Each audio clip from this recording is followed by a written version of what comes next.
Let me start with introducing our guests. From my far right, Matthew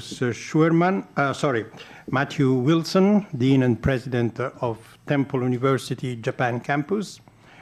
Then Markus Schurmann, Delegate of the German Industry and Commerce in Japan. Michael Mrozek, I hope the pronunciation is okay, Chairman of the European Business Council in Japan.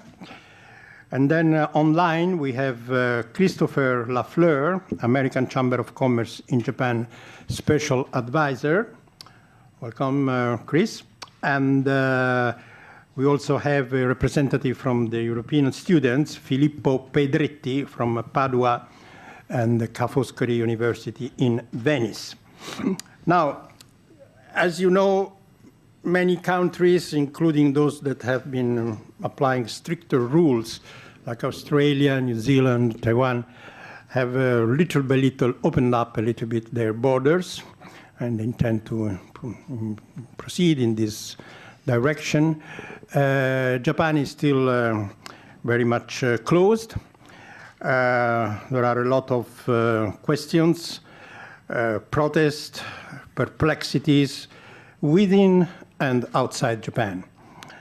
According with some sources, the digits are different, but we could say that between 300,000 and 400,000 visa holders, or Japan visa holders, are strained outside Japan. And these people are not tourists or just first-time visitors. They are relatives of people that are living here, fiancés, spouses, kids, academics, students, and businessmen.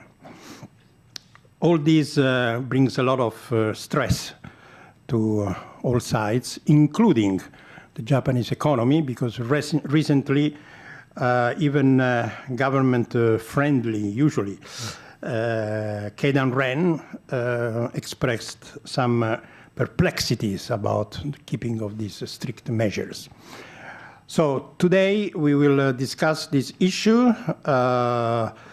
We will start, I think, with Matthew Wilson, the Dean and President of Temple University of Japan. What is your take from the academic point of view?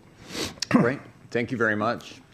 So today I come to you with great interest in this topic, being head of the Japan campus of a university, American University, Global Top 350, that has 37,000 students. Here in Japan, I'm responsible for overseeing an undergraduate program of 1,500 students, 60% of which hail from outside of Japan, as well as graduate programs in law, business, education.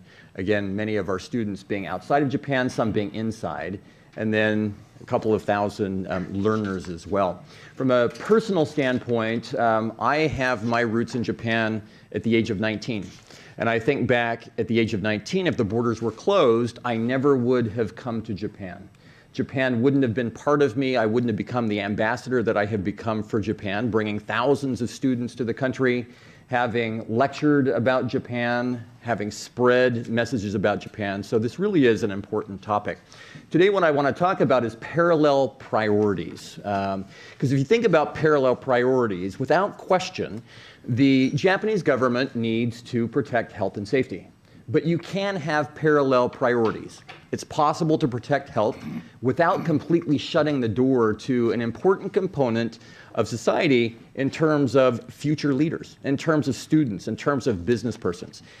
Our pain at Temple University has been compounded because not only is it students, but it's also personnel. My number 2, my number 3, and my number 4 leaders on the academic side are all stuck in the United States, unable to come. They, if allowed to come in, could positively impact Japan, Japanese citizens who take classes at Temple University, and society as well.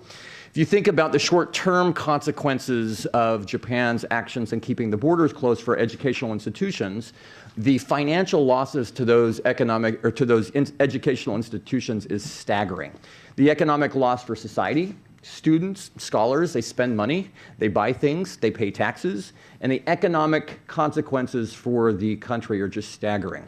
That's on a short-term basis. On a long-term basis, the continuing restrictions are really what worry me, because it has eliminated tens of thousands of future contributors, supporters, and advocates of Japan by deflecting international students to other destinations or causing them to simply give up. They've gone elsewhere: South Korea, Taiwan, Europe. They're getting ready to go to Australia and New Zealand, which countries have opened, to Europe, to the United States, and the like. We have students who have been shut out of Japan who are graduating. They signed up to come and have an experience on our Japan campus, but they've been unable to get in. We have lost graduate program students. Some of our programs are 1 year or 2 years in length. Those students signed up, they're unable to get in. The academic performance of our online students, we have over 330 students who are holding certificates of eligibility who cannot get into the country. They're studying late at night. One of my students wrote me and said, make sure that people know that I feel like I'm a vampire, because that's the life that I live, and it's very, very difficult. So shout out to her. It disrupts family lives. It causes mental stress with students thinking, will the borders ever open? They're invested in Japan. They want to be here. But the priorities have not been students, and it hasn't been business from the outside. The priority has been health, and health only. I believe that you can have parallel priorities. What is happening is wrong impressions are being created, and I would hope that the Japanese government will open the borders in a responsible manner soon. The wrong impressions that they have created is one of instability. The borders will close, and then they'll say they're open, and then they close when somebody sneezes yet again. That causes a lot of consternation. There's also a perception that Japan does not value education. Olympic athletes come in. You have people that are associated with those folks, but we can't get students in, so how are athletes fine but students are not? Overly complicating things. Instead of simplifying things to get students in, there's a backlog, so let's put more red tape in. Unwelcoming. Students believe that Japan really is not welcoming international exchange. Less genuine. Announcing that the borders are opening, as happened last year, but only 3 students were able to get into the country during that 3.5-week opening. Slow. Rest of the world is adapting to Omicron, but Japan has not. Now, these are not my words. These are the words of students. These are the words of those that are desiring to get into Japan, but who are gradually giving up. And my concern is for the future of Japan. I've been involved in Japan since I was 19. I've made it a career as an international lawyer, as an educator, as a president of 3 universities, and really integrating. I worry about the future of Japan, because what happens is we have issues moving forward. Now, my time is limited, and so I could go on and on and on. But I do believe having parallel priorities, there are solutions to solve the problem and to achieve the balance. The solution is simple. You can trust universities and allow them to take control like Japan did before. In early 2021 and late 2020, Temple University was able to bring international students in. And at the time, the Japanese government enabled us to bring those students into our dorms, where we quarantined them for 14 days. We did not have one single COVID case. We did not have one student break quarantine. It was a deal between us and the students who were respectful and wanted to come on in. You can do that. You could do that through increased testing. You can have the parallel priorities. Another thing is, don't make things increasingly complex. Simplify things. I was shocked recently when I left the country and came back in. Why? In September, I had business in the United States, and I flew and I came back. As I cleared immigration, I had contact with one person after I cleared immigration. It was my driver of my private hire that took me to my house in Shibaura. This time around, I went back to the United States on business and family matters in December. When I came back in January, from the time that I cleared immigration to the time that I got to the Appa Hotel at Nippori Ekimai, I had contact with 39 people. If it's about health, if it's about simplicity, which one of those works better? Definitely the previous version of actually getting that done. I understand that we have a significant backlog of students, about 150,000 students that are waiting to get in. I believe that number is actually less, because many of those students have given up on Japan. They have graduated. They have moved on to other countries. But I also do believe if you have parallel priorities, if you prioritize education, if you prioritize future leadership, if you prioritize the future of Japan as it comes to political relationships, economic relationships, and educational exchange, there's a way to do it and to be able to get those students in, and hopefully we'll be able to do that soon. Thank you very much. Okay, so who's next? I think Christopher Lafleur, the American Chamber. Can you come in? Great, thank you very much. Well, on behalf of the American Chamber of Commerce in Japan, I'd like to say first off that speaking as most of us are as residents of Japan, we do appreciate what the Japanese government has been trying to accomplish to stem the spread of COVID-19 in Japan. However, Japan's ban on entry by business and student travelers has really imposed a increasing economic and human cost. The ban and the moratorium on the issuance of new visas have prevented Japanese and global companies from bringing in the talent they need. It's separated spouses and other family members, and it's definitely set back efforts to revive Japan's economy. In a survey last year, more than 90% of the ACCJ members reported that the travel restrictions impose significant burdens on their businesses. And in recent follow-ups with major global business members operating here, they stated that the current travel ban prevents them from introducing new products, maintaining or improving manufacturing capability in Japan, providing necessary service on equipment to their Japanese customers so that the equipment itself may be degrading, filling positions of departed senior executives and other staff members to manage our businesses, and in the long term, as Dean Wilson has just so eloquently explained, put a real obstacle in Japan's growth for the future by restricting the supply of the new talent that all our businesses will need to be recruiting to maintain and grow our businesses here in Japan. And this is not only a problem for foreigners or foreign headquartered companies. The Japan Business Federation, Keidanren, the Japan Association of Corporate Executives, Keizai Doyukai, and the Japan Association of New Economy, JANE, have all urged that Japan adopt better policies. Japan's government has ambitious targets to attract new foreign investment, we know, especially for the financial sector. However, in our previous member survey, 64% said that the entry ban would negatively impact their investment decisions. So quite frankly, the current travel restrictions on non-residents can only create doubt about Japan as a reliable long-term partner for foreign business. Most of Japan's major global partners and the World Health Organization have all recognized that blanket travel bans are ineffective. And in recent weeks, Japan itself has made major changes in the way it manages the pandemic in light of the very different challenges posed by the latest variants. And therefore, the ACCJ believes it is time for Japan also to adapt its policies on travel in a science-based way and in a way fully protecting public health to permit vaccinated business assignees and business travelers, students and teachers, and separated family members to again enter the country. Thank you. I look forward to responding to any questions. Thank you very much, Christopher. Now, Michael, it's your turn as a representative of the European Business Council.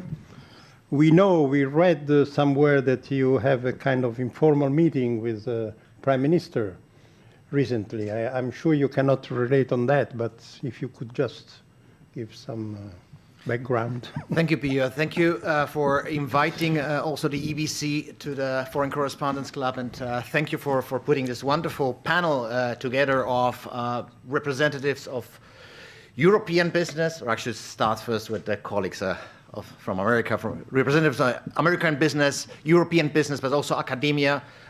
Thank you very much allowing us being part of this panel.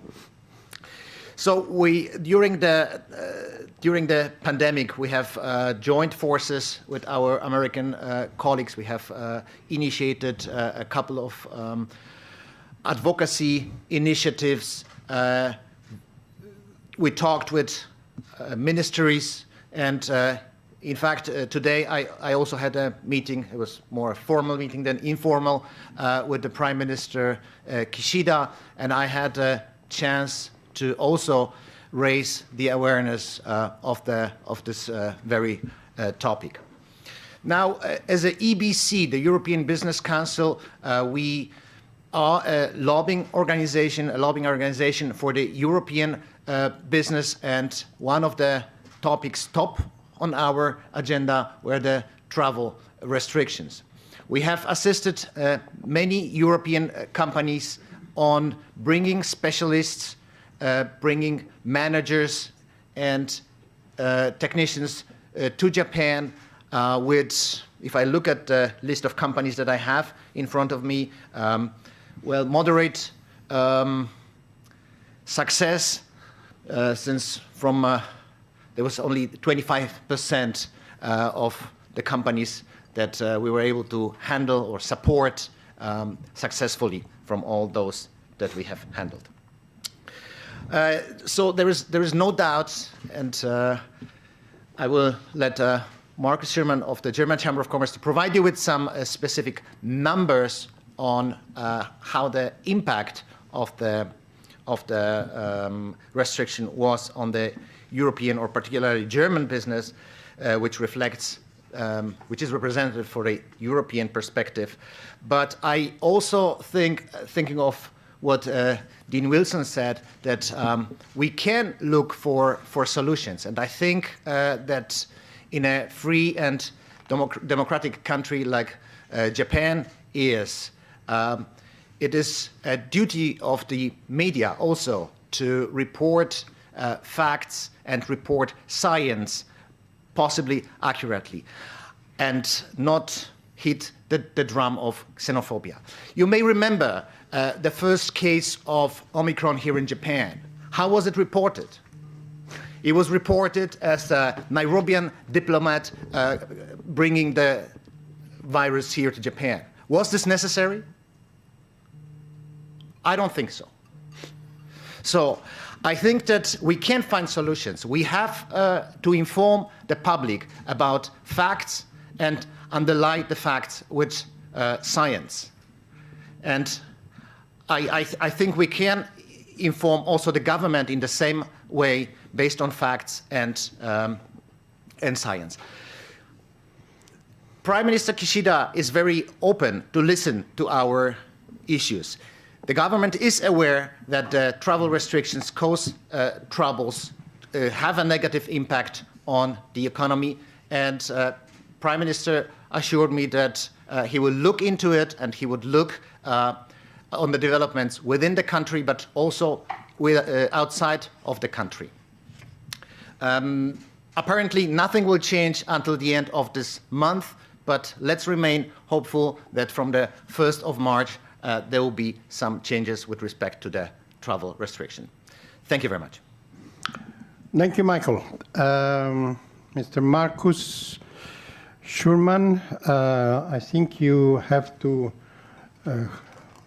communicate to us the result of a very interesting survey your chamber did on this issue. Please go ahead. Yes, first of all, thank you very much for this invitation, joining this panel today. And I appreciate the opportunity to share with you some of the key findings of our most recent survey, which we just completed last week. So very fresh and up-to-date information related with the impact of the continuing entry ban on the German business here in Japan. So while the Zoom system is now being set up and you are going to see some of the findings which I'd like to share with you, just a few words. The German business community is here in Japan, established with around 450 companies, and this was the target group we were aiming add. The key questions, the main reasons why we have reached out to the German business community was just what happened to the German business community in economic terms. So everybody is suffering right now. On the entry ban, we have already heard from my colleagues here on the panel, the entry restrictions do not allow new long-term residency into Japan. The new expats are not able to come. We need the experts and the specialists working on projects. What does this mean in terms of, let's say, from a financial perspective? And it has been very interesting to see that well over 100 million euro are at stake or are at risk, actually. And this, I think, is a really substantial number, which is not hurting and harming the German business community here, but of course, also the Japanese partners in various aspects. So this, I think, is really worth to consider, and I think it's the first time that we ever hear about such kind of figures. We have asked another question: how much has been lost during the last 2 years in financial terms? And also here, 23% of the surveyed companies reported that they also here lost over 100 million euro. Another very bold statement, and this underlines again how this entry ban really impacts the German business here in Japan. Another dimension we were looking at, so we were not only looking at the economic impact, but also on the impact from a more strategic perspective.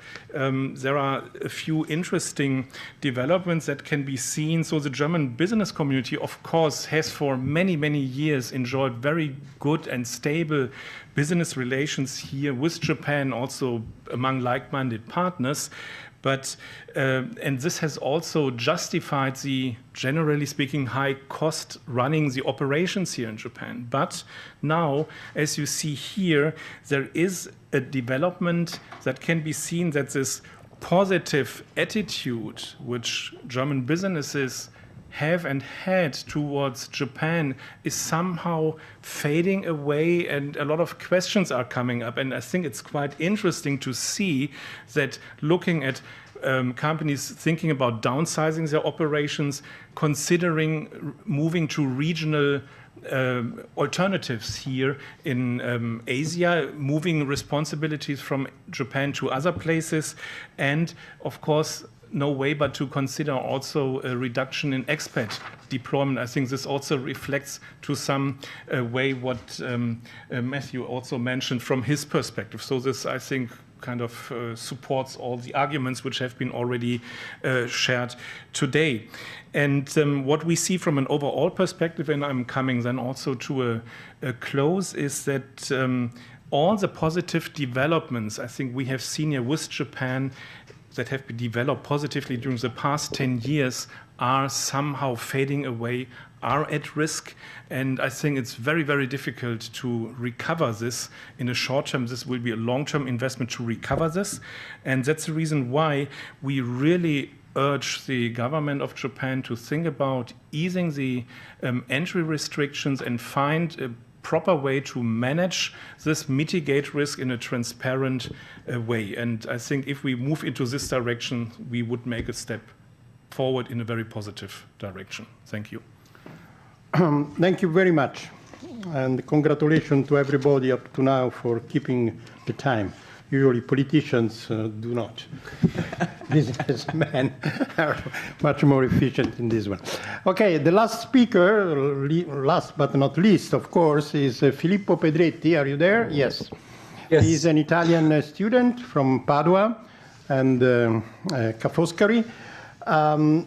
Professor Wilson mentioned before the word vampire. And you told me once that you feel like a vampire. Yes, I am a vampire. You have been living during the night for the last couple of years, right? To follow the... Yes. So tell us about your experience as a vampire. Especially the last 8 months, I've been... well, first I want to express my gratitude to FCCJ for having me once again speaking on behalf of the many foreign students stranded out from Japan. Since my last time here at FCCJ, which was almost 1 year ago, the situation has not changed. My brief speech will overlap a little with what Dean Wilson earlier said, but I'd like to provide a student perspective about the issue we are discussing today. The very same people who were already exhausted by the waiting due to Japan's entry ban back then, 1 year ago, are still denied continuing their educational life. Now, according to official data, the students enrolled in a Japanese educational institution waiting for receiving their visas are close to 150,000. Government's actual plan to allow nearly 400 students into Japan within the month relates then to the 0.2% of the actual number.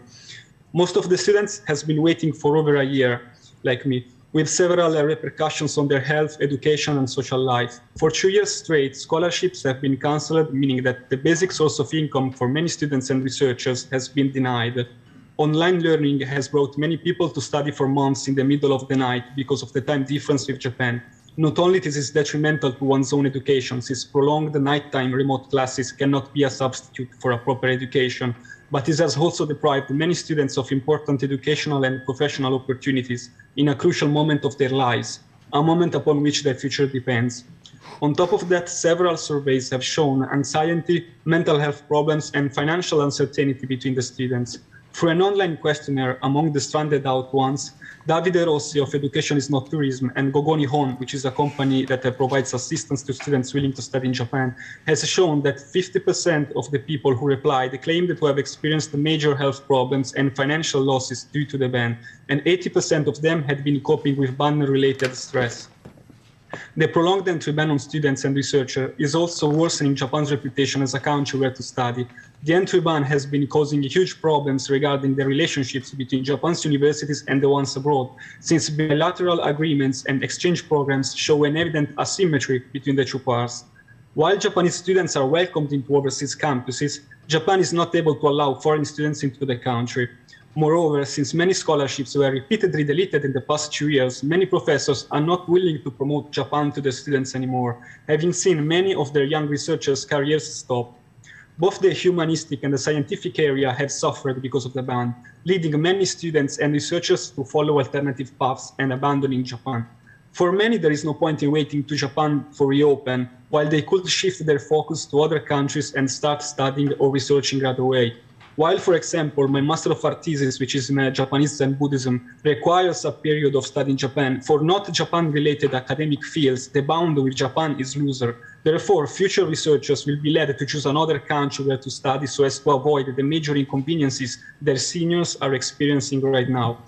South Korea is particularly attractive for many language study students. Its open border policies has caught the attention of many students who, disappointed by Japan, decided to move there.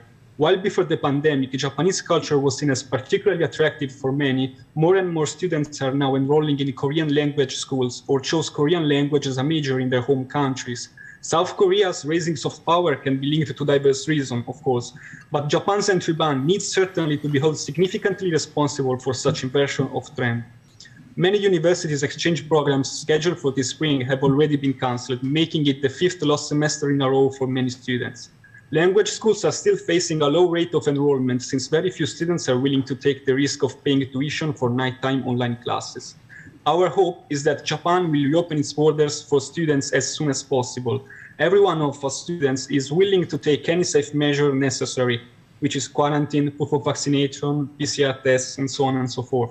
We also hope that a future reopening will not include measures like the one implemented for the brief reopening in November. During that 3 weeks reopening, before reimposing the current entry ban once again, the established COE's partition allowed only 3 students to enter Japan out of 150,000 wait.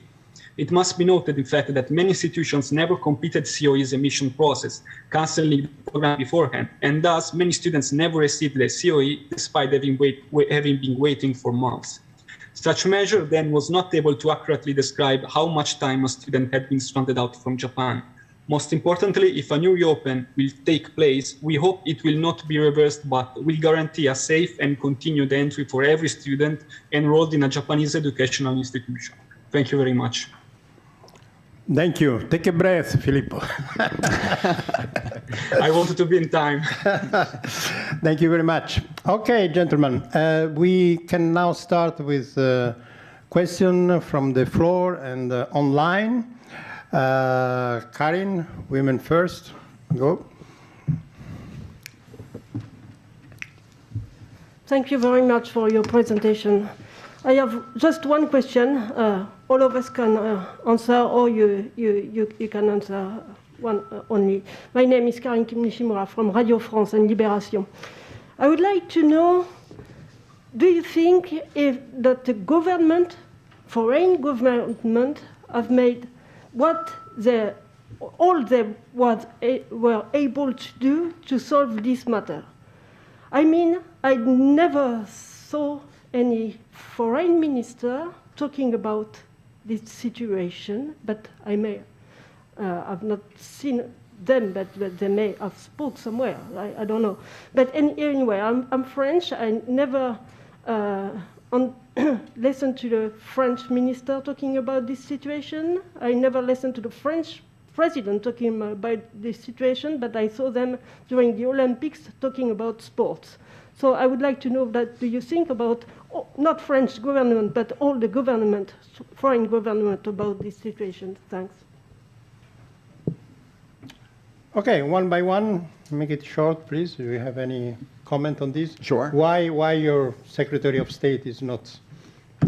So in terms of the discourse and dialogue, I know that the discourse and dialogue about education is going on behind closed doors with the U.S. government. I have regular conversations with the cultural and education section at the U.S. Embassy as well as others, and it is one of their priorities and talking points. If you think about educational exchange and the importance of that, it's just amazing when you think about future workers, the development of the global citizen, academic scholarly exchange, the solution of problems, political relationships, financial benefits that are there.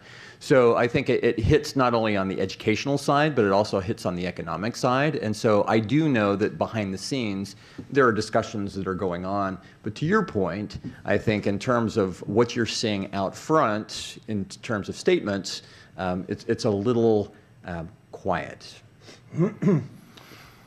Yes. Well, I can echo actually what has been mentioned from the German perspective. I'm very much aware that there's a lot of behind the scene discussion and support, and we are, from the German Chamber's perspective, of course, feeding a lot of information into the discussion, and this is then being discussed behind the scenes, and therefore you don't see the public discussion. That's why it appears a bit quiet. Michael. And same from the European perspective. I'm fully aware that the EU delegation is working on this issue. When we had a visit by Commissioner Breton here from Brussels, the travel restrictions were also on his agenda in his ministerial meetings.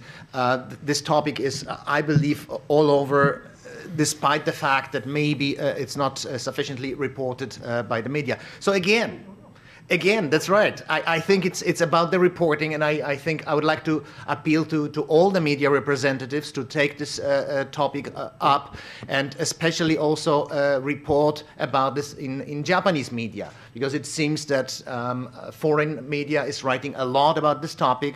We do not read that much comparing in the Japanese media. Christopher? Yes, well, I can also confirm that the U.S. government has been raising this issue with the most senior Japanese officials. We know they're very well aware of it. Of course, all governments are going to hold healthcare policy and the protection of public health as a sovereign right and responsibility. Each country is going to have to make their own decisions on what to do. But as I think all of us have tried to outline today, there are impacts that are indeed global from what each individual country is deciding to do. Most of the countries represented here this afternoon at this press conference are choosing ways to set public health policy so that needed travel, essential travel, important travel is still able to take place. And we'd very much like to see Japan find ways to adapt its policies to do the same. Allow me to skip Filippo on this one because I don't think he has direct access to prime ministers and the secretary of states. But may I do a follow-up on this one? I'm not sure if I'm correct, but most of European countries, and I guess US too, do allow Japanese people and businessmen and students to come in, right? I know that this issue has been raised in the past too, the so-called reciprocity weapon. Do you, one by one, think that it's about time to consider this as a tool of pressure toward the Japanese government, or you think that this cannot be applied in case of a pandemic which has different situation for each different countries? From my end, I think there is an acknowledgement that reciprocity is falling short in this case. I had a conversation with Minister Hagiuda, former Minister of Education. He's currently the Minister of Economics, Trade and Industry. He visited our campus this past summer, and that was one of the conversations that we had was reciprocity. Part of the conversation there was an acknowledgement as students were flocking into the United States but not able to come into Japan, and a realization that something needed to be done. I think one of the things, and it goes back to the theme of my initial remarks, there just needs to be a shift in mindset so that we can have parallel priorities. I don't think anyone debates the importance of health, but what we're seeing across the globe, and this goes back to reciprocity, there is a way to prioritize education. There is a way to prioritize business exchange. There is a way to prioritize trade while still maintaining the health protections and without unnecessarily complicating life. So I think the acknowledgement is there. I think that maybe the pressure point needs to be ramped up, and that probably goes back to the question of why we don't see it in external discourse. It's more an internal discourse, yes. And trying to figure out how to balance that. I may add one aspect which has not been mentioned yet, and this is the sense of urgency. I think here in Japan, from the Japanese perspective, also from Japanese industry, would be our kind of natural partner in raising pressure also to the Japanese government. I think there is a lack of urgency just due to the fact that Japanese businesses can travel to Europe and can travel to Germany basically without any problem, while of course observing quarantine and all the health issues. Of course, that's clear, but that's all. And in return, the European or the German businesses, they cannot do. And that's, I think, is a problem. And raising awareness, increasing the sense of urgency behind, I think this would help. And to raise the sense of urgency is very much related in creating awareness here in Japan, also among the general public. I think in looking here at Japanese media, as far as I follow, it is not that much discussed. So, and therefore, it's rather quiet at this end. And therefore, no mood is coming up that something has to change. Michael? In my understanding, and this is, I'm sharing perhaps a little bit a German perspective, the reciprocity tool has failed, I believe, last year when Germany requested, when Germany imposed the reciprocity rule on Japanese business travelers, basically not allowing them to enter the country. So I think that that can be answered also with the country's sovereignty. The countries can do whatever they want to do, and I think every country has different sense of public policy and is free to have it. So I do not think that reciprocity is the appropriate tool with Japan. What about Christopher? What do you think about reciprocity? Look, the pandemic has been a terrible event across the globe. And I don't think that our countries or that we would want our countries to make things worse. And certainly if we started imposing travel bans on countries that don't adopt exactly the same policies that we all do, that would certainly make the situation even worse. So instead, I think we need to lead by example. In Japan, it's clear that policy can and does change with respect to how Japan tries to protect public health here. Less than 2 weeks ago, it was a recognized principle that quarantines in Japan had to be 2 weeks long. And as we speak here today, they're less than half that. So change is a result of the public being educated more effectively on what the most current facts are about the pandemic in ways that will lead to public understanding and support for changes in policy. So change is taking place here, and I think we all would like to see Japan now turn its attention to what needs to change also with respect to its travel policies. Filippo, in Europe, there is not only in Europe actually, I read about the so-called Red Mask movement. I'm not sure if you're part of this. There is a link on Facebook that is proposing officially reciprocity and some kind of action by the European government, against these rules. So, as a student, do you support the idea of, retaliation and reciprocity, or? Well, the Red Mask movement is a movement which I'm not part of, because I am one representative of a movement called Stranded Out Japan, and I work with Education is Not Tourism movement. So that is a third movement. And as far as I'm concerned, I don't think that that kind of retaliation is worthwhile, because first of all, of course, on an emotional basis, it's hard to accept that Japanese students can come to your country and maybe you are asked to show them the campuses and show them how to study in your country while you are studying online at night.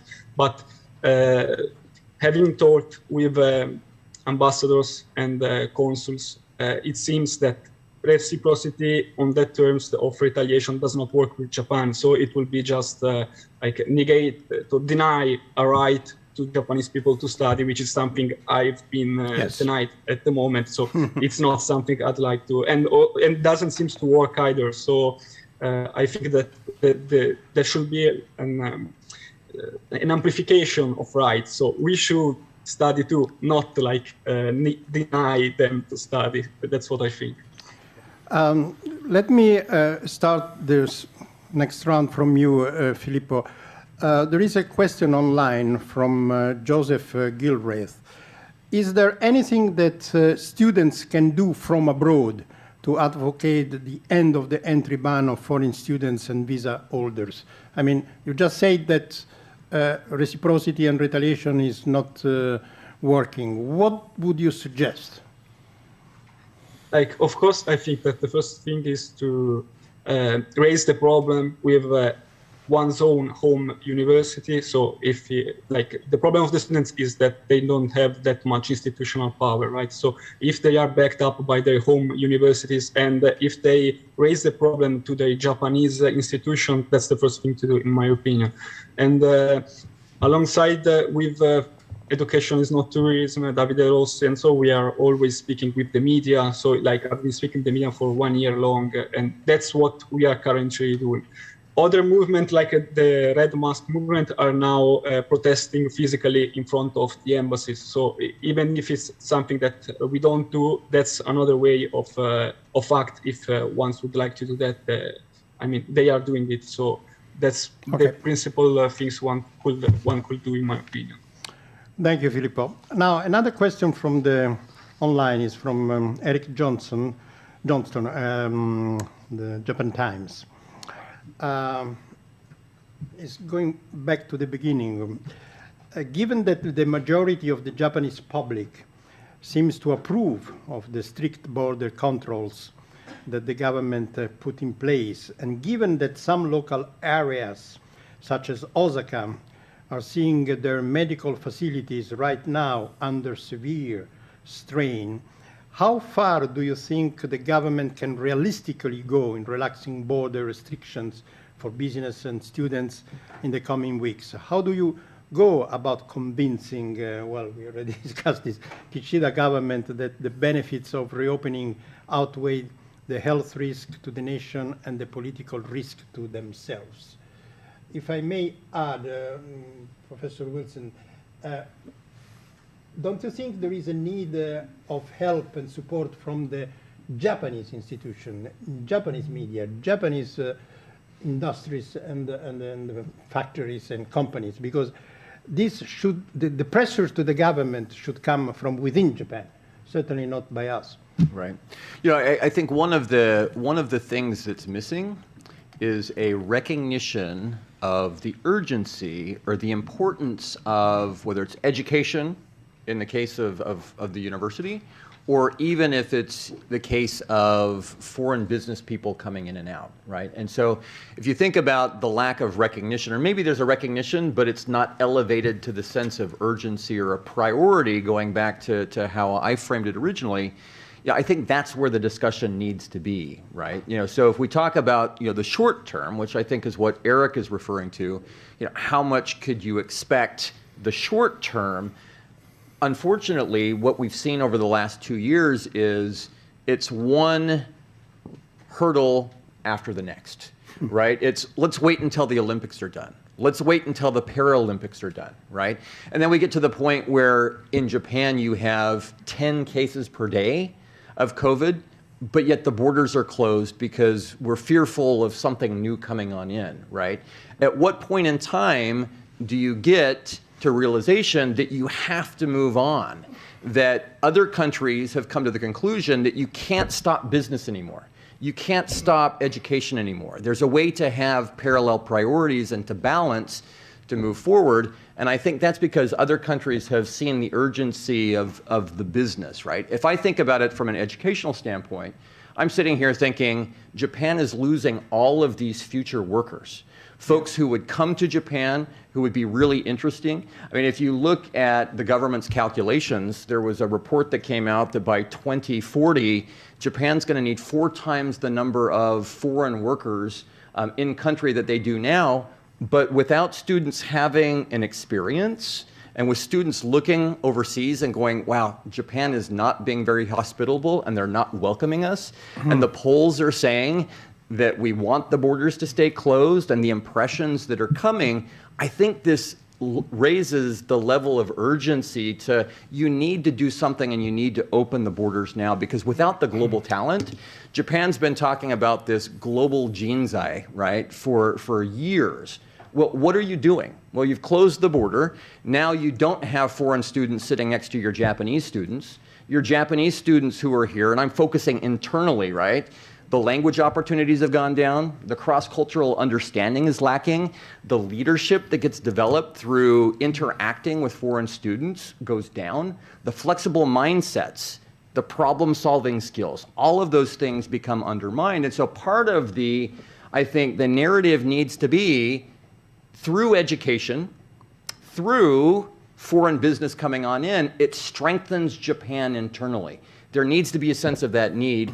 And I'm more than happy to sit down with somebody for an hour or two and talk about all of the benefits, whether it is through my own students' experiences, through my own experiences, or through really anybody who's here, because I think that's what it is. And that urgency, that story needs to be told.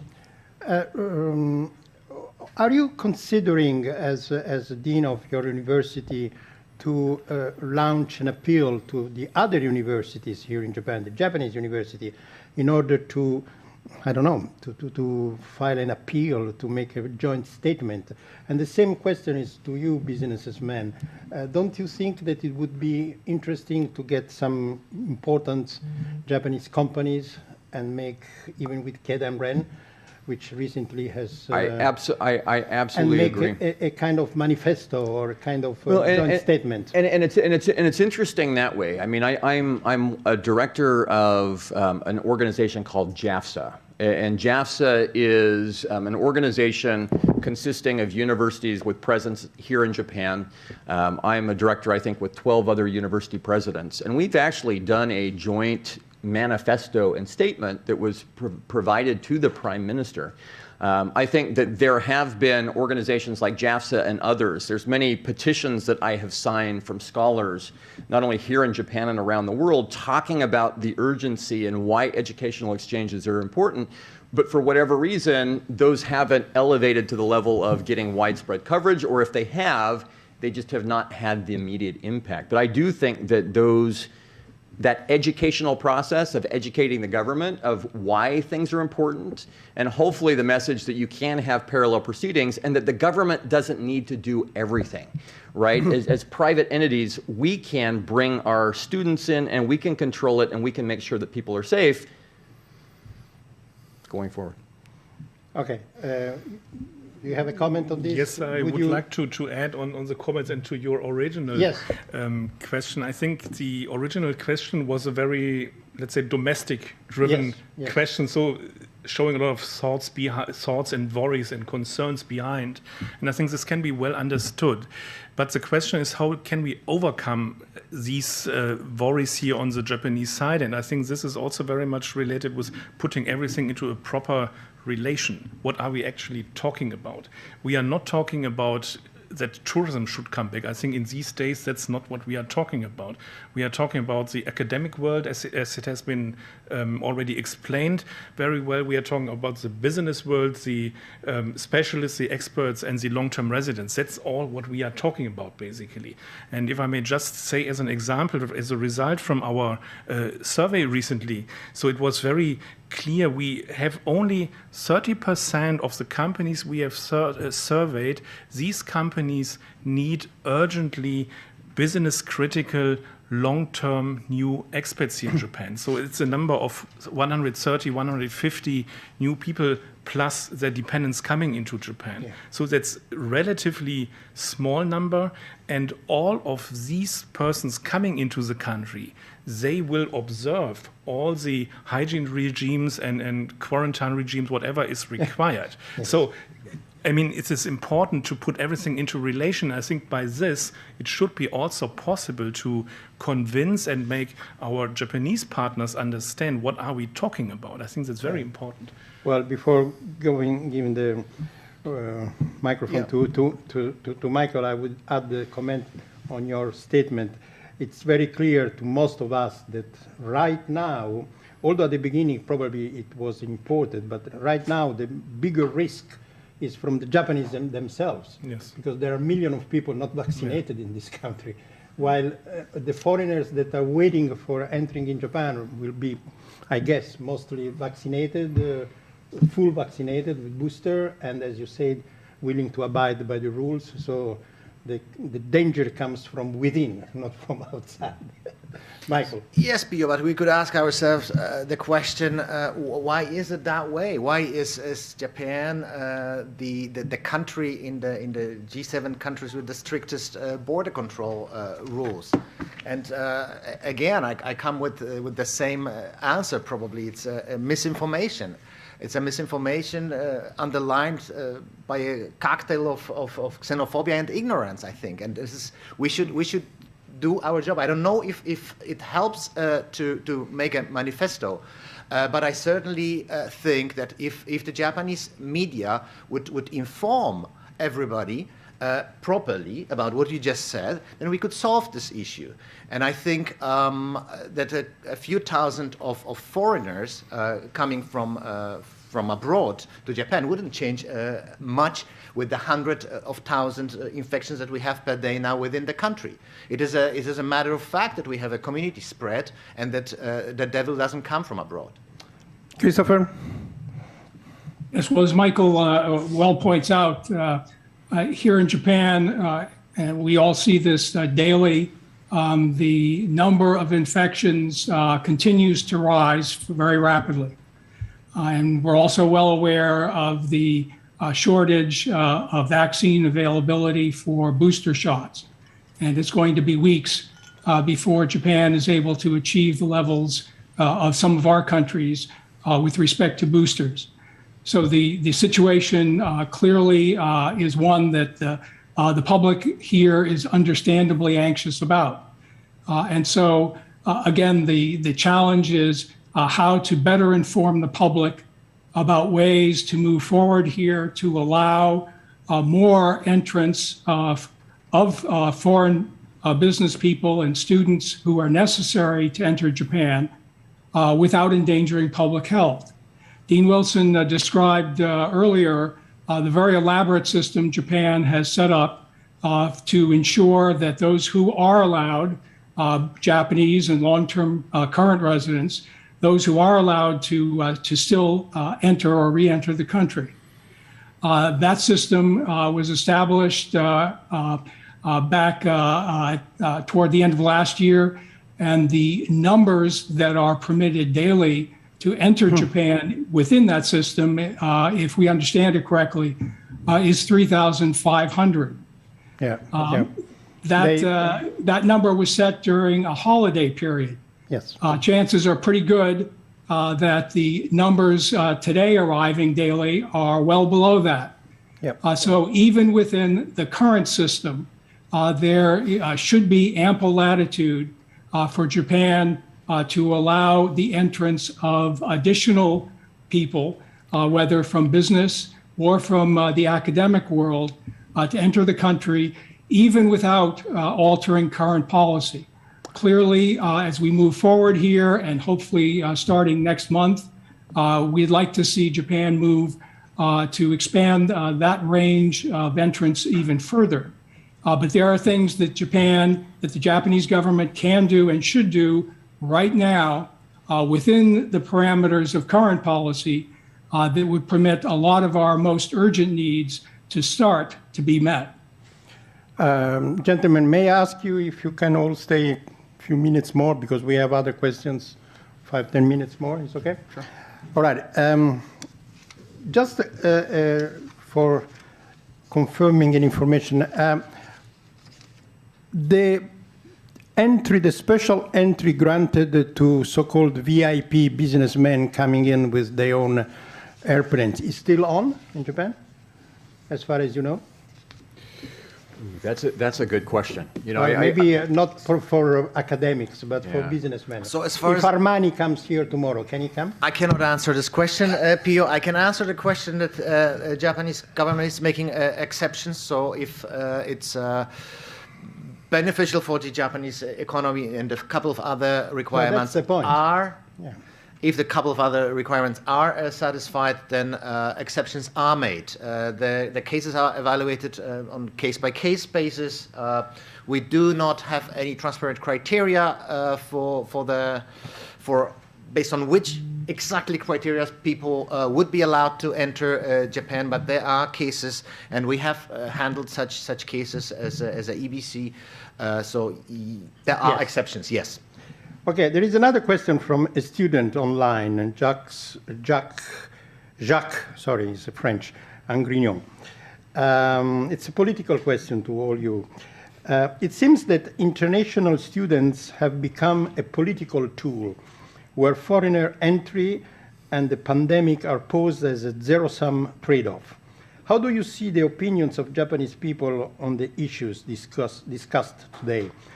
Is there opposition coming from a specific demographic, perhaps important to the ruling party? Maybe Wilson could. Sure, I can take that. I think one of the pieces of information that's floating around in the political world is an upper house election that is scheduled for July. And when you look at the upper house election that's scheduled for July, I think a lot of the policy that's being pushed right now is coming based on strategies related to that. If poll numbers are high, showing that the Japanese populace do not want the borders opened and entry restrictions loosened, from a political standpoint, strategically, how can you really open the border and do that? I think that's really what we're seeing, again, more domestically than anything. And you know, I've thought long and hard about this. I mean, those polls that are being circulated, you know, are we even asking the right questions? You know, do you understand what the trade-off is? It would be great if you have this impression, keep the borders closed, here's the benefits, but I just don't think there's enough information really to make those polls valid, and I think that's playing into the political fire. There is another question directed to you from Richard Susilo of Tribune News Indonesia. It's asking about your finances. How far your financial balance losses on this 1 year period because of this Japan stop border? Oh, that's a great question.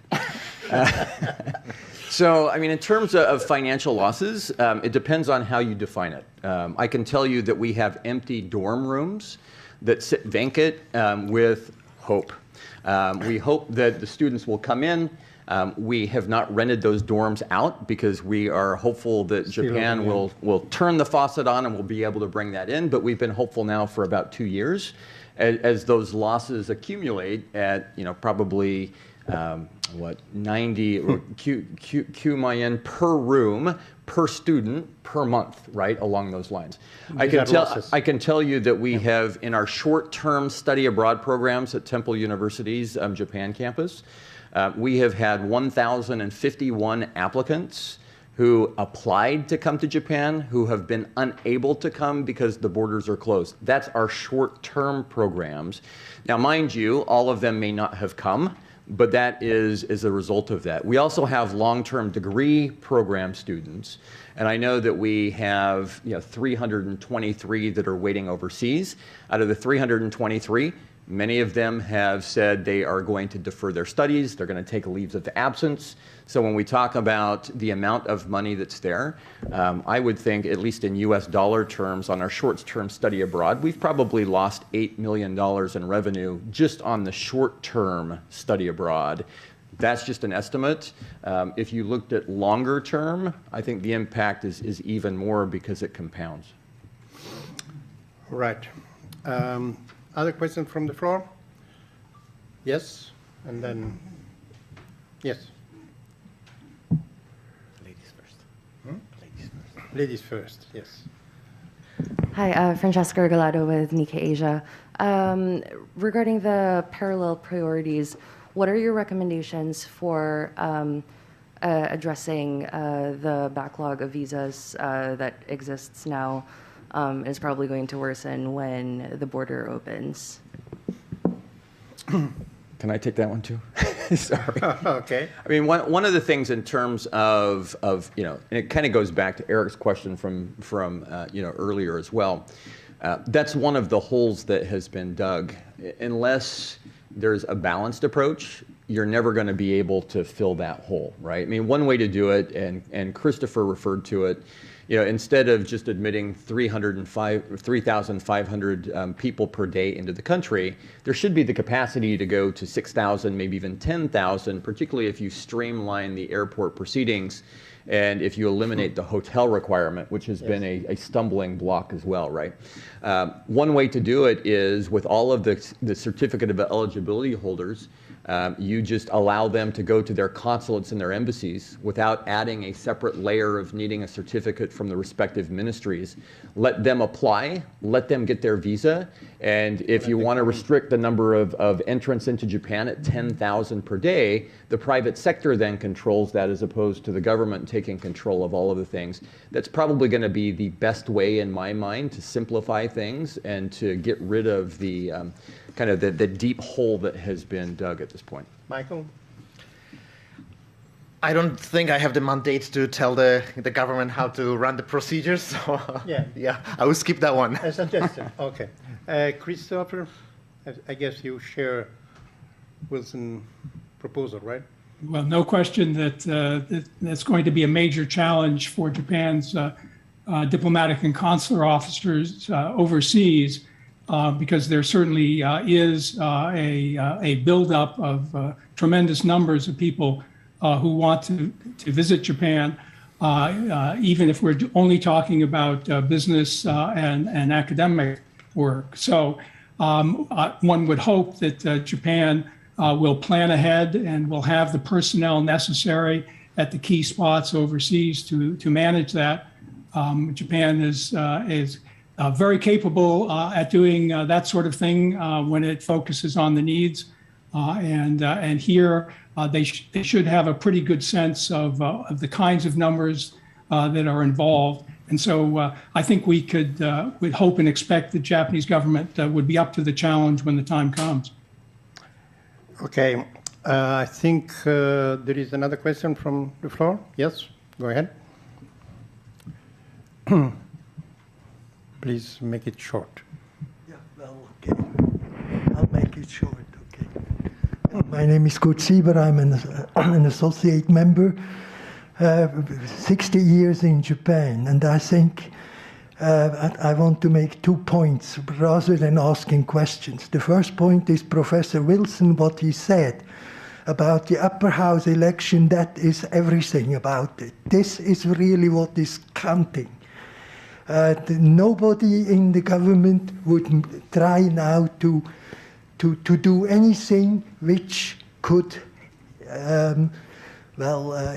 negatively affect the Jiminto. So that's point number one. Number two is, among a lot of Japanese people have the feeling, or based also, for instance, from the American bases in Okinawa, etc., that it's the foreigners who are bringing the whole problem to Japan. It's not happening in Japan. It is the foreigners. So unless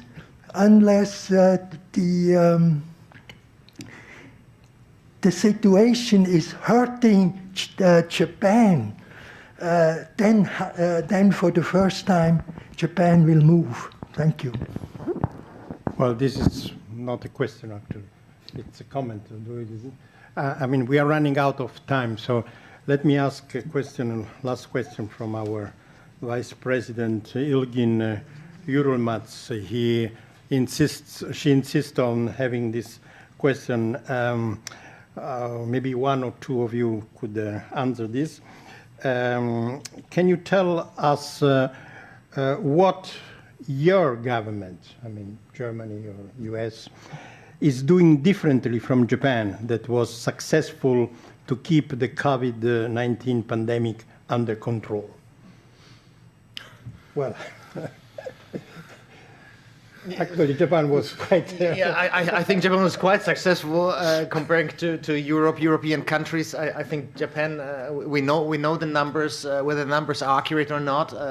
I cannot judge that, but I think Japan had a sort of... well, maybe on the vaccines they could speed up a little bit. Sure, yeah. but also, I mean, on the rates of the mortal cases, chapeau. Chapeau. So it's not a matter of how they handle the pandemic, but how they handle the borders. Yeah, and it's been very interesting. I mean, if you look at it, right? I mean, what I do, and this is part of probably my legal background in weighing risk, right? I mean, if you look at risk, I tend to look at the serious cases as opposed to just how many people got tested positive, for COVID, right? And so I think there's kind of a cultural difference in how we view risk. And I think that's one of the big differences that you're seeing between Japan, other countries in Asia, versus different countries in the West. The Western countries seem more willing to bear certain risks, where here in Japan, not only has it been a good control, right? I mean, there has not been a hard lockdown. We've been able to go out and sure, you can go to a restaurant, you can go to a bar, so long as you're done before 8 or 9, right? I mean, that's an inconvenience as opposed to a complete lockdown. But one of the things that I want to turn people's attention to is those serious numbers.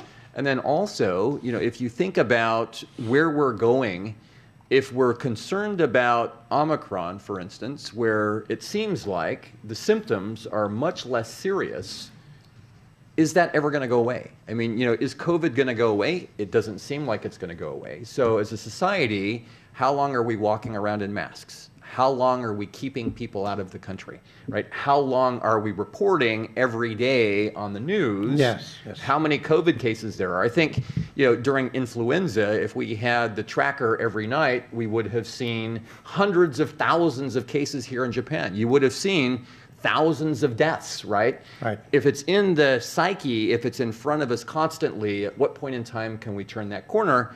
That's the question that I think Japan needs to ask, and hopefully we can open the borders before we turn that corner. Okay, gentlemen, thank you very much for your time. I think we discussed about students, academics, scholars, businessmen. We didn't even touch upon another big issue, which is tourism. I have a lot of questions online, but we don't have time. But could you just very quickly tell us if and when do you think, do you imagine that Japan will be open again to tourism?